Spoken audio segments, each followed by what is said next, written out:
प्यारे बच्चों, आज हम लोग सांख्यिकी क्लास 8 का कक्षा 8 का सांख्यिकी पढ़ेंगे, जिसमें हम लोगों को मुख्य रूप से माध्यिका,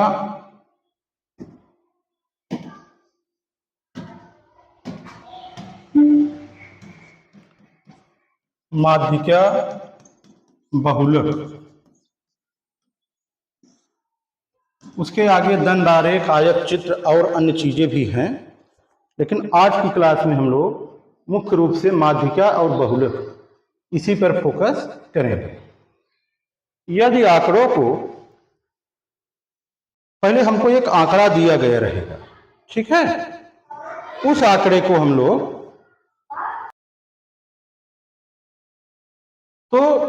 उन आंकड़ों को हम लोग क्या करेंगे, आरोही या अवरोही क्रम में व्यवस्थित करेंगे।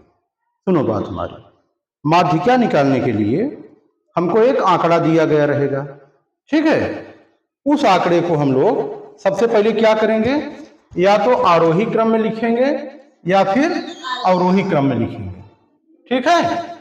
आरोही या अवरोही क्रम में लिखने के बाद में जो पद बीच में पड़ेगा वही क्या हो जाएगा, हमारा माध्यिका हो जाएगा। समझ गए बात? जैसे देखो, हमको दिया गया हो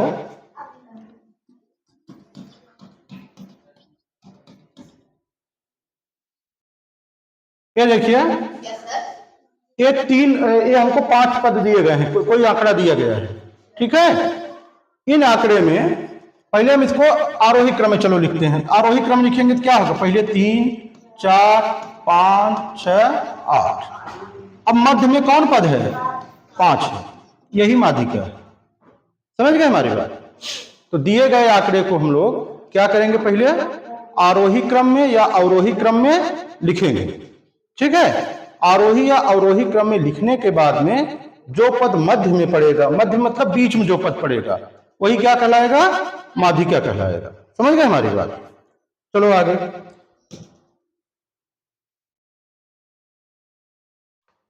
यदि आंकड़ों को आरोही क्रम में व्यवस्थित किया गया है तो माध्यिका के पूर्व पदों का मान माध्यिका से अधिक होगे या कम, ऐसे समझो। अवरोही क्रम में जो हम लोग लिखते हैं तो कैसे लिखते हैं, घटते क्रम में लिखते हैं। घटते क्रम लिखते हैं तो माध्यिका से पूर्व का जो पद होगा उनका मान अधिक होगा। क्या होगा, अधिक होगा। अब हम पढ़ेंगे माध्यिका ज्ञात करना, माध्यिका को निकालेंगे कैसे, ठीक है। कैसे निकालेंगे माध्यिका को, इसके लिए हम लोग सबसे पहले ये देखते हैं कि आंकड़ा अवर्गीकृत हो, ठीक है। अवर्गीकृत आंकड़ा क्या होता है, वर्गीकृत आंकड़ा क्या होता है, पहले इसको समझते हैं।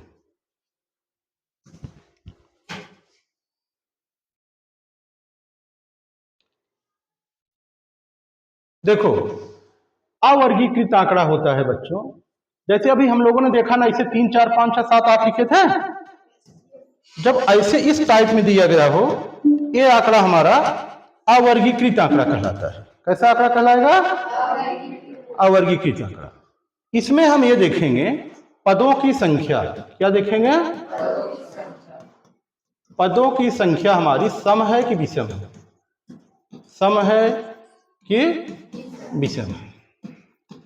अगर विषम है, पदों की संख्या को हम लोग n लिखते हैं। क्या लिखते हैं, n। अगर ये विषम है तो ये फार्मूला यूज होगा, n+1 अपान 2वें पद का मान, ठीक।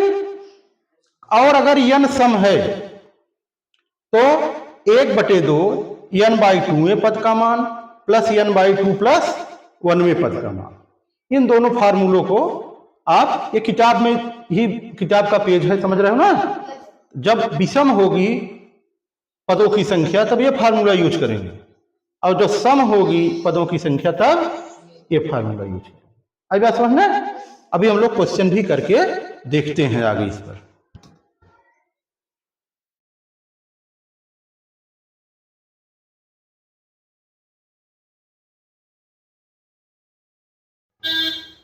ये देखिए, जैसे ये 7 शिक्षार्थियों की सेंटीमीटर में ऊंचाई के आंकड़े दिए गए हैं, ठीक। इसको देखो 1 2 3 4 5 6 7, कितने शिक्षार्थी हैं?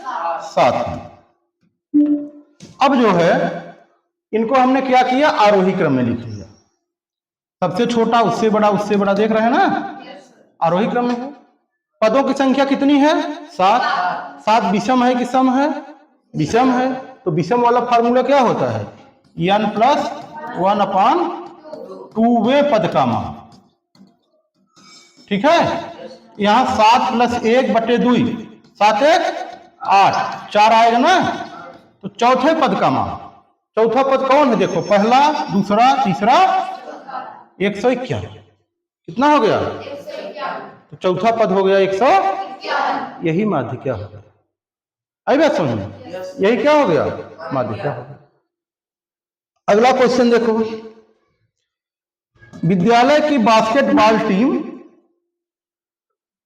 द्वारा 10 मैचों में प्राप्त अंक निम्नवत है।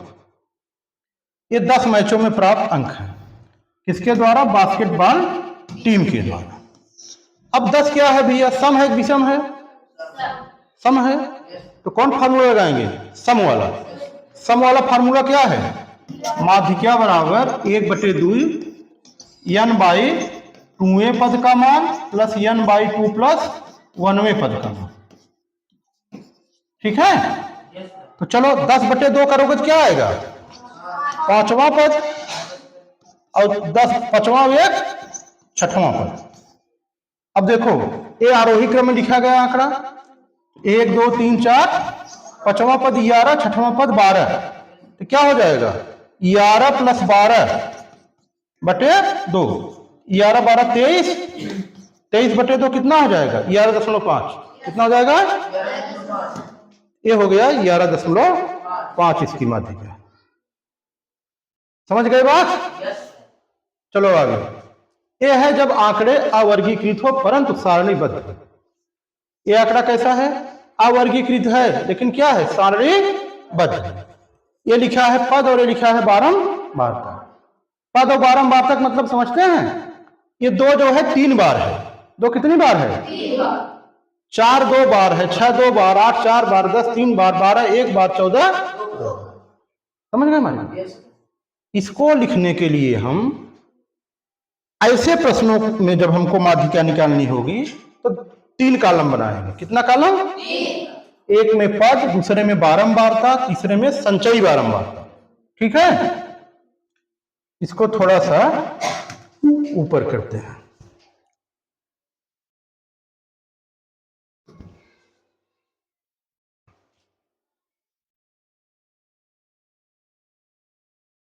ये देखो, ठीक है। संचयी बारंबारता हम क्या करेंगे? जोड़ेंगे। पहले 3 लिख लेंगे। इतना देखिए, क्वेश्चन सही लिखा गया यहां तक, 2 कॉलम। तीसरे में हम पहले 3, फिर 3 2 5 2 7 4 11 3 14 1 15 2, ये पूरा जोड़ने पे 17 है। इसको जोड़ेंगे तब भी यहां 17 ही लिखवा रहा है। अब 17 सम है कि विषम? विषम वाला फार्मूला। विषम वाला फार्मूला क्या है? n प्लस 1/2वें पद का मान। तो 17 1 18, 18/2 क्या हो जाएगा? 9वां पद। क्या हो जाएगा? 9वां पद देखो किसमें पड़ेगा? 7 में तो 9 पढ़ नहीं सकता। तो 11 पद जो है किसकी संचयी बारंबारता है? 8 की। इसकी माध्यिका 8 हो जाएगी। क्या हो जाएगी इसकी माध्यिका? आई बात समझ में?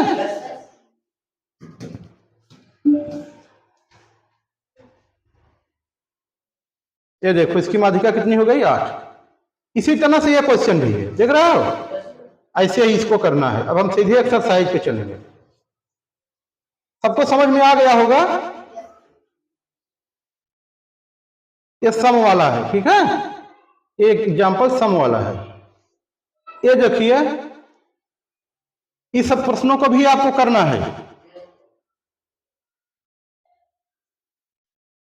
अब आइए अभ्यास 15 एक विद्यालय के 7 अध्यापकों की आयु दी गई है।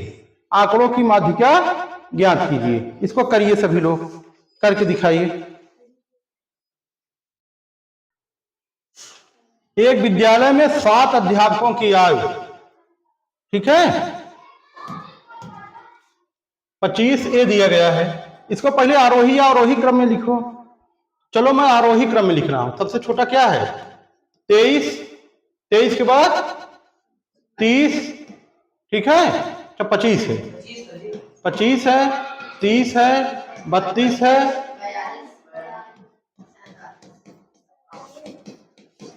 तो गिनिए कितना है? 1 2 3 4 5 6 7। तो पदों की संख्या क्या है? 7 है, विषम है। तो विषम फार्मूला क्या होता है? यम ई माध्यिका बराबर n+1/2 वे पद का मान, वे पद का मान। समझे जी? है बालक? देखो बैठते हो क्लास में, ठीक है। क्या होगा? n+1/2 वे पद का मान। तो n का मान कितना है? 7। 7 + 1/2 वे पद का मान। तो 8/2 मतलब चौथे पद का मान, ठीक है। चौथा पद क्या है? यही माध्यिका हो गया। अब बात समझ में? एकदम आसान है। आरोही या अवरोही क्रम में देख करिए और बीच वाला पद निकालना है। समझ में आएगा? सम अगर विषम है तो ऐसे, सम है तो दूसरा फार्मूला है। इसमें देखो सम वाला लगेगा। इसमें देखिए 8 बालिकाओं की ऊंचाई है। 8 क्या होता है? सम होता है। तो सुनो, तो पहले इसको अवरोही या आरोही क्रम में करो। चलो आरोही क्रम में करते हैं। 133, 135, 137, 140, 142, 50, 1 2 3 4 5 6। अच्छा, इधर 148 और 138 दो इधर है, तो 148 जो है और 135, रुकिए भाई,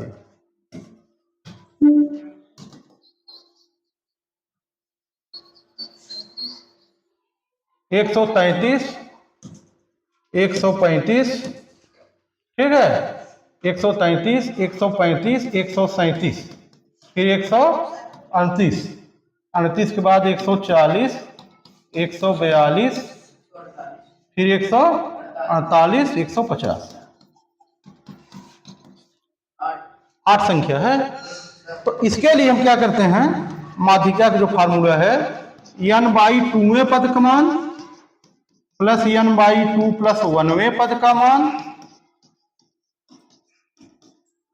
बटे 2 बटे n/2 मान 8/2 क्या हो? चौथा पद, और चौथा हो एक पांचवा पद, चौथा प्लस प्लस पांचवा पद, चौथा पद प्लस पांचवा पद बटे 2।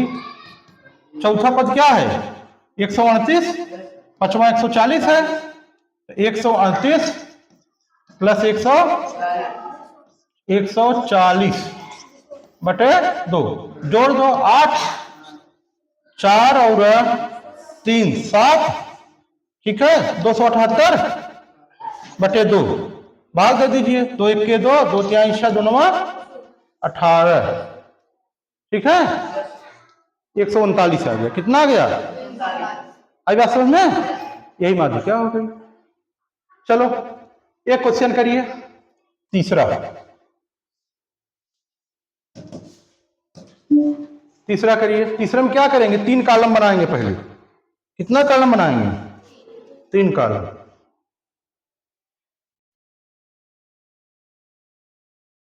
चलिए यहां लिखिए पद बारंबारता और संचयी बारंबारता।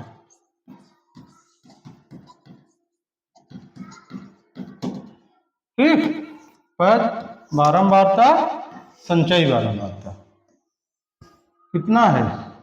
3 4 6 8 12। बारंबारता है 2 5 4 5 3। ठीक, अब संचयी बारंबारता में क्या करते हैं? जोड़ते हैं ना। पहले इसको जोड़ लो। 5 2 7 4 11, 5 16 3 19। यहां भी लास्ट में 19 ही आएगा। देखो 2 5 2 7 4 11 5 16 3 19। सम है विषम? विषम है। तो n प्लस 1 19 1 20 बटे 2, 19 प्लस 1 बटे 2 कितना आएगा? 10वां पद का मान। 10वां पद 7 में तो पड़ेगा नहीं, 11 में पड़ेगा। 11 किसकी है? 6 का। तो इसकी माध्यिका 6 हो गई। माध्यिका कितनी हो गई? 6 की संचयी बारंबारता ही है। समझ गए हमारी बात? ठीक। और क्वेश्चन है इस अभ्यास में?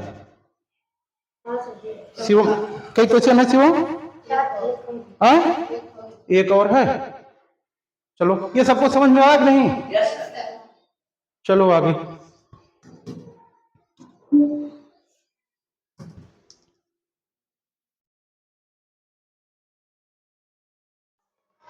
इसको आप लगाओ खुद से, तो करिए, इसको करिए। देखिए, टेबल जब हम लोग बनाएंगे, ये चौथा क्वेश्चन है ना,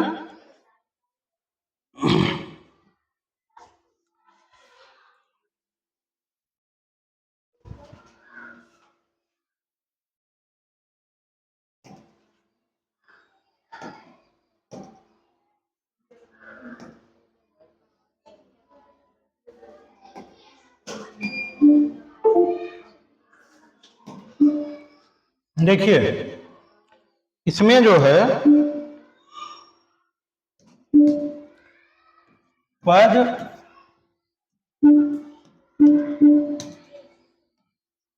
बारंबारता और संचयी बारंबारता।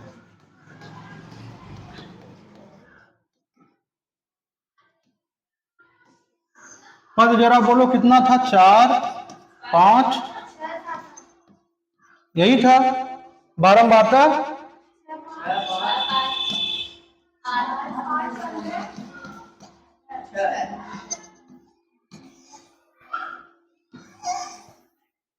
संचयी बारंबारता 6 6 5 11 11 8 19 19 15 34 34 और 6 40। तो 40 क्या है? सम है। क्या है? सम है। सम वाला फार्मूला जो है n/2, ये माध्यिका बराबर होता है n/2 में पद का मान। इन्वर्टर बोलेगा क्या भाई? पद का मान तेजी से समझो थोड़ा सा, कब बंद हो जाए कोई भरोसा नहीं। बटे 2, ये हो जाएगा 40 है ना, 40 बटे 2 वे पद प्लस 40 बटे 2 प्लस 1वां पद बटे 2, ये क्या हो जाएगा? 20वां पद प्लस 21वां पद बटे 2। अब देखो 20 21 इसमें नहीं पड़ेगा, किसमें पड़ेगा? 34 किसकी है संचयी बारंबारता? 7 की। तो 7 प्लस 7 बटे 2 14 बटे 2, यही आंसर आया था ना? कितना आया था? समझ में आया नहीं? आप लोग कितना आया था? 10 आया था। 7 आया था। बहुत अच्छा, बहुत बढ़िया। कोई दिक्कत? समझ में आया नहीं? थोड़ा तेज बता दिए थे। देखो यहां मेन है समझना हमको कि 20 और 21 किस में पड़ेगा। 19 में पढ़ नहीं सकता तो इसमें पड़ेगा। समझ गए? ये अभ्यास कंप्लीट। तो चलिए अब कल हम लोग अगला अभ्यास पढ़ेंगे। ठीक? ये चल पाएगा? कहीं नहीं चल पाएगा ना?